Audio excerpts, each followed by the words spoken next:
For 3 years now, I've been running state government determined to protect the sanctity and value of every taxpayer dollar. My efforts have fallen into two categories. In the short term, we've cut spending. In fact, we've cut more than $1 billion in spending while taking aggressive steps to balance Kentucky's budget 9 times. Like families and businesses around the Commonwealth struggling to survive this economic downturn, we've made tough decisions that have enabled us to do more with less. At the same time, we've scrutinized ongoing expenses of government because I believe state government can and should be more efficient in how it spends money on a long-term basis, day after day. That's what we want to talk about today. A little over a year ago, I announced the start of a formal ongoing effort called the Smart Government Initiative.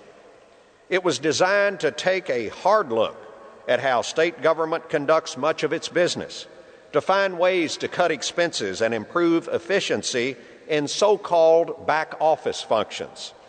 Functions like transportation services, property and asset management, postal services, information technology, and procurement services, which is how the Commonwealth buys goods and services through contracts. Last year, as a part of the Smart Government Initiative, a savings of over $900,000 was achieved when the Commonwealth sought a reduction in lease payments with private landlords throughout the state. Agencies were also required to consolidate any excess office space. In addition, the state realized a savings of $1.1 million by redistributing the assignment of or selling state-owned vehicles. The number of permanently assigned vehicles has been reduced by 17.2% since 2008. The overall number of vehicles maintained by the Division of Fleet Management has been reduced by 8.8% since 2008. Since the beginning of the Smart Government Initiative, the Office of Procurement Services estimates a savings of $7.2 million through contract renegotiations and rebidding. Today, we're taking another step in our ongoing efforts to implement this program. Behind me, you see 2 aircraft, a twin-engine 1975 Piper Navajo and a single-engine 1967 Cessna Skyhawk over here. The Commonwealth does not need these planes anymore, so we are going to sell these planes on eBay. Because overall use of the air fleet has declined during my administration, I'm confident we can do without these planes while making a little money and saving the more than $63,000 a year it costs to maintain and insure these 2 aircraft. This represents a 13% reduction in the state's aircraft fleet, which is used primarily for law enforcement. To view the planes on eBay, the online auction site, visit the Finance and Administration Cabinet's Division of Surplus Properties eBay store.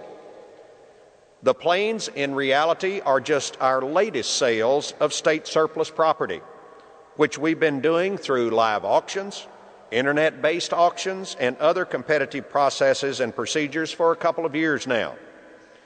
It's similar, quite honestly, to what families are doing every day, cleaning out closets of stuff they don't need and holding yard sales, or selling the old boat they don't use anymore and no longer want to pay to insure.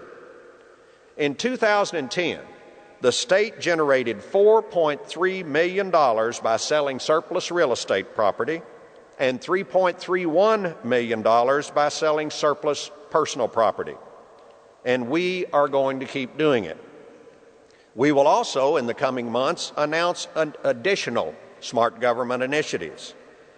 The year-long effort tapped the expertise of nearly 200 state employees, the people who actually do the work and know where savings can be had. Some of these efforts will bring big savings. Some will be small. But they're not just one-time improvements. They are recommendations that will be anchored in routine business practices for years and years to come.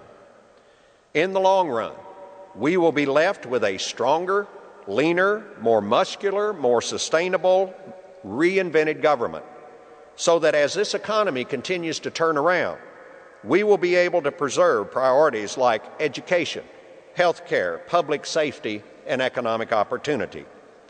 That's my goal, and it's all part of my ongoing effort to change the culture of state government.